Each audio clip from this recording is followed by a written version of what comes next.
All right, so here we are with John's truck. I'm very impressed, surprised, and absolutely obsessed with how this thing turned out so far.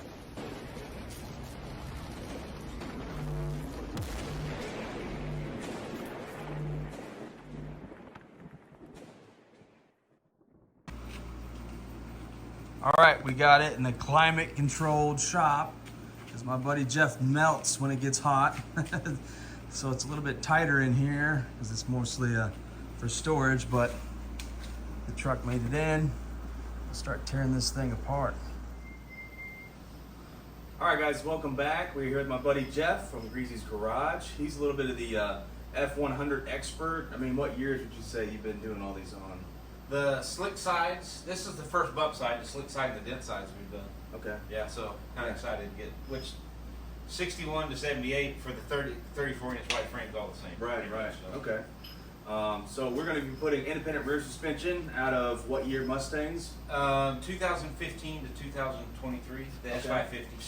Brand new in my world. Yeah. They're going to be putting Crown Vic on the front with electric power steering, also out of a modern Mustang. So this truck here is not going to be a truck for very much longer. It's going to be like a modern hot rod just about. I mean, Yeah. Jeff's truck's here. We'll give you a little video of what that looks like and how it rides. It rides really good, doesn't it? Yeah, all this stuff comes from Range Industries. Oh, nice. Yeah, Okay. so they sponsor my channel, so I've got to give them a plug. Oh, nice, nice. Yeah, check out Jeff's channel, Greasy Garage, on YouTube. Yeah, we're going to outfit this thing with some cool suspension and make it ride like a modern car. So let's get to work. So these brackets come from Range Industries that you got, Jeff? Yeah. So we cleaned off the back of the frame, obviously. Took the hangers out. So it's just a nice clean frame. And the fun part is this trailer hitch that we're just going to leave. This guy made for this truck back in the day, which is kind of cool. It's bolted to the bumper. Welded a bunch of C-channel. Then welded this flat stock in here. We're just going to leave it. It's kind of cool. So if John, the owner of this truck, is going to leave it kind of unrestored, he's in the air about that right now. But if he does, he'll have some cool stuff on it, like this cool gun rack. Fairly nice dash. Then I'm in the middle of cutting this front cross member out. We got this brace last night. And we'll be putting this really nice Crown Vic front suspension in there. So this is going to be a cool little hot rod. All right, so when you put this rear end in, underneath the Range Industries brackets, there's an alignment, like it's not a notch, it's like a spacer that you have to align inside of these things. Okay, once you get those in, Range will they've been pretty smart about getting that precise, so that you don't have to rear end doesn't have to shift. Because if it was in a Mustang, you got these great big holes like this, and that's how Ford aligned them, because they would give you all that room, because that hole's that big around, and that bolt's only like that, so it gives you all that room to move around. The Range already gives you that to align, so when you align this whole rear end, the back stays open, so that you can see. It's adjustable. It's adjustable. So then how did we know where to put the bolts here? Because we haven't gone over that yet. These bolts? Yes. So you put these two bolts in the front, because these are where your spring hanger was. These are the rear two bolts for the spring hanger. Yeah. You put those in, and then this bottom one's actually notched right here, so that you can swing this. So you swing it up and then put it in. And you drill the rest of them? Yeah. These two are the only two holes. You have to drill the rest. Gotcha. That's pretty simple. Then what about these back brackets? How do these work? So we only have one hole in right here. We'll have to drill the rest. You got a rivet right here, and they give you a relief hole right there for that rivet. See? There? Nice. Okay. But you also, first thing you got to, after you get this front one, you got to mount it up, and then you got to notch out for these, for your upper control arm adjustments. Notch those out, put it in, get that up. And how long did this take, putting this in? I mean, just cutting those out took a little time, but about me and him drilling the holes, I don't know, 15, 30 minutes. Yeah, just a morning. Not even a morning. Just... Yeah. Yeah, if you have the bed off and you have the spring hangers cut off, which you already done ahead of time, Yeah. of course, it goes in really fast. We'll spend more time making the springs fit because we got machine bushings and stuff. Gotcha. Because every spring is a little different. Or I keep saying spring. I meant coilover. Yeah. Coils. Yeah. All right. So.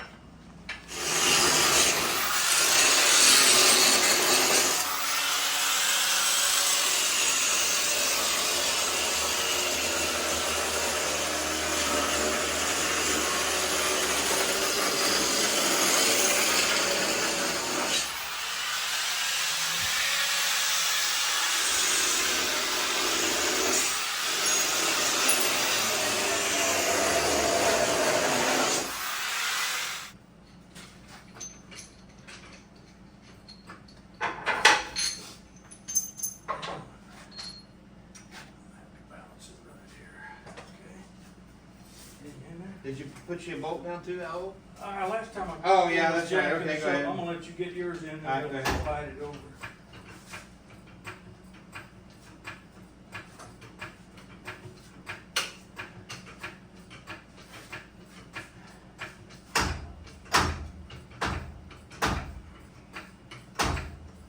Actually, hit the back for you. Yeah, it teeter-totters itself back up, so it's fine. I did that last time too. Hold it back. Get it front second first. There we go. Tell me when, Jeff.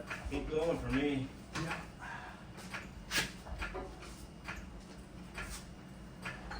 Hey, hang on. Okay. Jeff, get his in first. Hold it now. How's it going? Doing good. I think we're ready to break it free. I just don't want to Give it one pump. before Pump. get this aligned.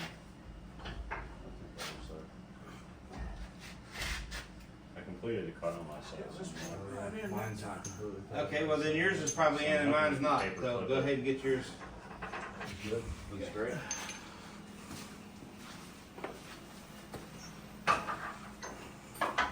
Beautiful. Look at that. This is a nice setup. Absolutely. For a 69 F100, this is pretty nice, you know? This is about as nice as it gets. Not too shabby. Now, what'd you say was special about this rear axle, Jeff? You said it had racing splines or something? It's got the cast iron housing instead of the aluminum. Uh-huh. It's a 373 out of a V8 car. Nice. And only 50,000 miles on it, so you don't need rotors, you don't need brake pads, you don't need calipers. This one had 50,000 miles on it. But, so that. We're not taking a nap. Yeah, we're all underneath the truck just taking a nap. Got this all squared in the frame. If Kim comes in, everybody just starts snoring. Just act like we're in here taking a nap. Everybody starts snoring. So we got it squared in the frame, this is a really unflattering angle to show you, but we're all handing the drill bit around, drilling it out to the holes in here. What Richard's doing over there. Alright, and there you have it. If you're gonna film him, you ought to have safety glasses on. All right, Yeah, give, Richard, give me you some have safety glasses give on. me some eyebrow.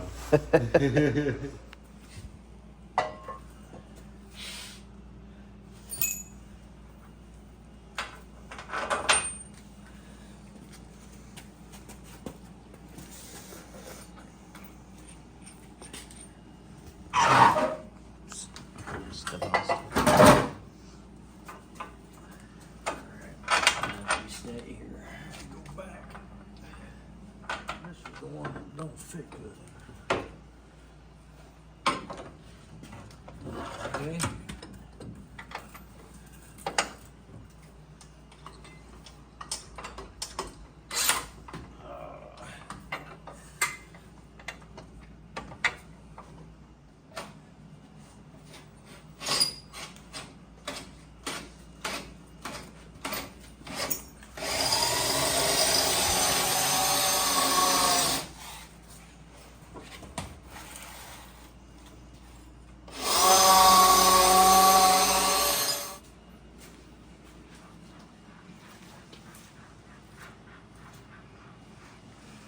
So, Zach, Yeah. we're pretty much done. Except for one thing. that rack and pinion, right? Yeah. So we might as well just finish that while we're at it.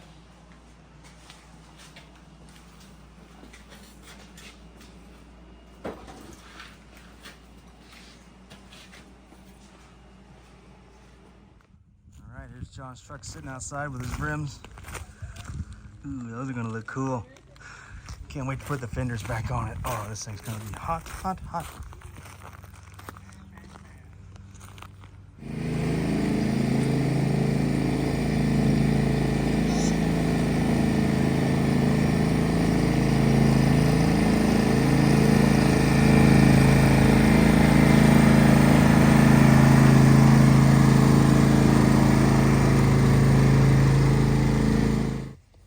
Non-fun thing to pick up.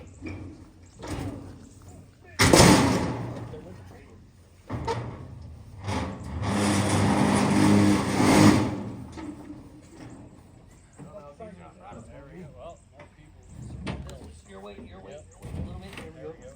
Back this way a little bit. There it is. Dang. That was so much easier Damn. than I Look at thought that it would though. She is sitting in there. I'm nervous for the rims. be. Can you come this way at all, Dad? There we go. There we go. That's better. Hey, I have a finger gap in the tire. Is that Okay. all right? Yeah, you can't go down there. I got a finger Oh, I gap. think I've missed it. Oh yeah. You can't go down We're a there. little more than a finger. Probably about 2 fingers. Yeah, finger gap. Skinny fingers. I was gonna say, he's got fat fingers, so yeah, it's a finger Wow, gap. it freaking tucks those Look at that, tires, though. That dude. thing is badass. Holy looking. shit. Now he's got to match the front though. How's he gonna do that? Well, we put the motor in there. We could do a. Oh yeah, that'll squish it We down. can change the coils out even. Wow.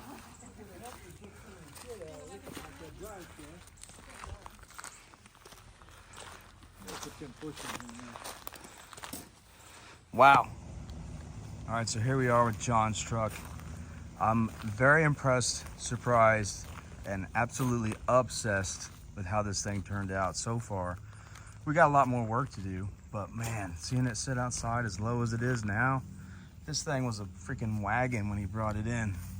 Now it's definitely a cool street truck. So the rear, we were all very happily surprised how much room we have between the 19 by 10 rim tire combination, and we don't have to worry about the spring compressing and the tire rubbing at all. I can fit my hand up there. It is a hand's width. It's tight, but when this trim comes off, it actually is going to shorten it up. But you know, there's not going to be any worries with the tire rub back there, even though it's that tight. That's probably as tight as you can get it and still feel comfortable about not rubbing. And this is its static stance right now with no motor in it. It is so low. It's like exactly what you want out of a street truck as far as I'm concerned. That independent rear suspension, independent front suspension. Now, of course, it's high in the front right now, no motor. And we're already planning to get different spring rate in the front. We want it to be a little bit softer, just from us jumping on it and moving the truck around. We feel like we need a little looser spring rate on the front. They'll bring it down, the motor and putting all the stuff in it will bring it down. The sway bar isn't bolted up yet. I wanted to get my tie rods all set up before I mounted the sway bar so it doesn't interfere with anything. But wow, this truck is gonna be very exciting. Yeah, we're gonna fully build this on the channel. Can't wait to see some progress. Nice. All right, so we basically just finished up with Jeff here today. Since we had the F100 expert with us, we were able to get independent rear suspension, independent front suspension in just one day. So this is pretty crazy. We haven't really talked about this in the video, Jeff. Yeah, sure. This is a Range Industries kit. It is a kit that you can bolt in the Crown Vic into it. Super simple, easy. I had never done one. These guys had never done one. And after you got all the brackets and everything cleared out, what did it take us? An hour? Yeah, it's about an hour. It took me and Richard a lot of time to really clean this frame out and get the cross member out and everything, all the split I-beam and everything on that. That took forever. And putting this in was a quarter of the time. I would say one of the biggest things we learned there is when you think you've got enough cleared out, clear some more. Yeah, clear it out perfectly clean. Yeah. We left a little bit of the welds in from the brackets, from the original cross member, thinking, you know, to shave a little time off the insulation or whatever. Yeah. And Well, apparently everything has to bolt up flush. I've never done it before, so I didn't know. And we just had to cut more out, grind more Yeah, out. and it's a Range Industries electric steering rack conversion as well. Yeah, what year Mustang had this electric power steering? 2015 up is what these are designed for. Okay. So, and they now the S650 it fits those two now, which is the next gen Mustang. Oh, gotcha. And it still fits it. So Oh, nice. yeah, so 2015 up Mustang. And how much is this power steering? That's what I find impressive. Just this electric power steering module. How much? Yeah, how much is this rack here? You mean like cost wise? Yeah, cost-wise. Yeah, the rack I picked it up from Blue Auto Parts, which everybody that's watched my channel knows I use Blue Auto Parts. $250. $250. Now let's compare that to power steering. Paying for the serpentine belts, paying for the pump, Yeah. paying for the box. I mean, we're looking at $1,200, right? Yeah, exactly. So this is a little bit bigger, and I am sure as the years go by, this rack is going to get smaller. But saving $1,000, having a little bit of a bigger rack, I think this is a game changer. Well, in street rods. if you don't mind, I'm going to share something with your viewers. Yeah, of course. All right. So everybody says, well, that won't work because you don't have the computer. All right. So really quick, if you run a 6-gauge wire out of this, Mhm. and the range that gives you sell it by the kit, Yeah. there's 6-gauge wire straight to the battery, a 6-gauge wire to the ground, and a 12-volt ignition source into the little plug right there. Okay. After 4 seconds, when it doesn't see the computer, it defaults and works. Wow. I just drove the America truck up here 6 hours. Yeah. You know, electric power steering. Electric power steering. So the kit, he's saying it comes with the connectors that plugs into this box here. No, those come separate. but Those yeah. come separate. Yeah. Okay, gotcha.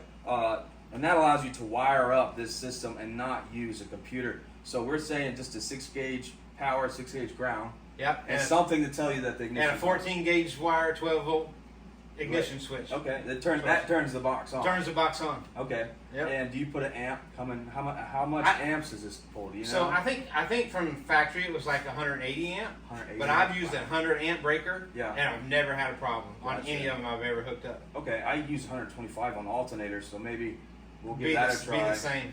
Yeah, it'd be 125 no amp. problem. Okay. Yeah. Always put an amp. Anything that's direct wire, guys, always put some type of fuse in there. Big amp fuse for Yeah. sure. So, wow, this was easy, Jeff. I like these brackets. We had to drill a bunch of holes out, but the only thing we did that maybe was a little bit different is we brought the center line of the axle a half an inch back from where it's supposed to be, only because originally in the trucks how they the control arms pivoted and everything. Yeah. They had them wasn't centered in the fender because they could get the tires to turn more. Yeah, Right, and that so- really becomes a personal preference to the Personal guy preference. that's putting this in, right? You know, Right. we could give them the measurements, but it wouldn't matter to them. Right. Because you got to put the fenders on, which We don't know what size rims you're going to have.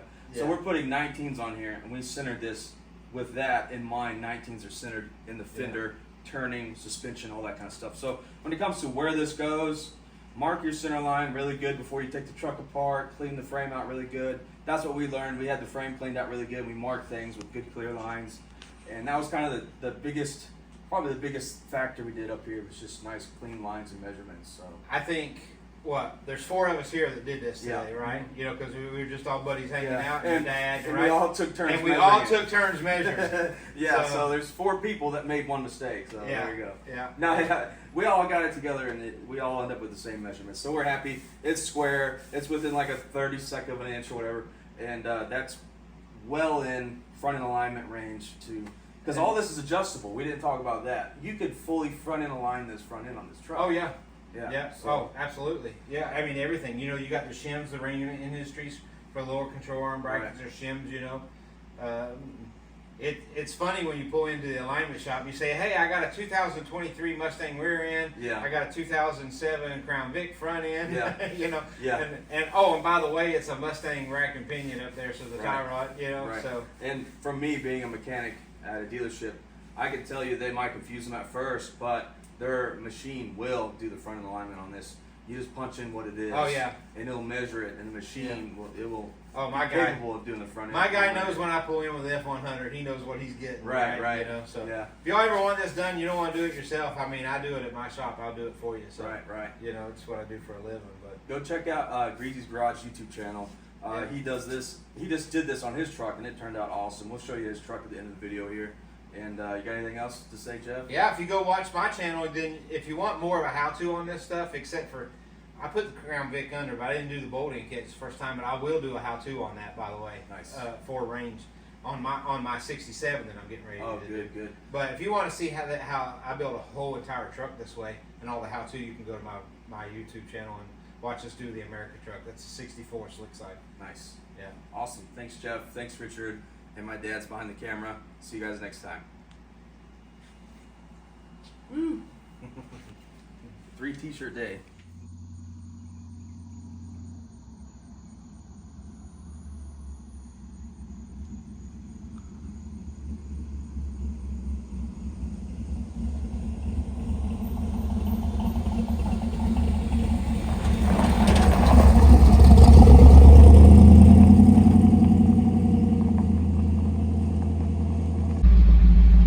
So how long ago did you modify this truck? I finished this truck in September of last year. Took me about 5 months. Okay, that's not bad at all. Yeah, well, So- I mean, I rebuilt everything. I was say, what have you done on this truck exactly? Yeah, well, I mean, first of all, I wanted a brand new truck. I just didn't want to pay brand new truck prices, right? Right. So whenever I built this truck, I was like, I'm going to modernize the inside, modernize a lot of things, but I'm going to keep it old. So I put a Mustang IRS under the rear, Crown Vic under the front. It's got electric steering, which is awesome. I mean, I've got Apple CarPlay, I've got cruise control, heat, air, defrost. I tried to make it a kind of a modern kind of truck, Right. Just so it's a modern street truck, basically. Yeah, basically, yeah. Very cool. The nice thing about that, though, right, is the nice thing about building a modern truck out of an old truck is I pay taxes for a 1964 truck. There you go. I get to drive a brand new 2023 Mustang. That's right? done up just the way you want it. Yeah, exactly. Oh, you can't beat that. Yeah, so I pay like, $37 a year in taxes. Oh, that's and I nothing. get to drive this. That's beautiful. Yeah.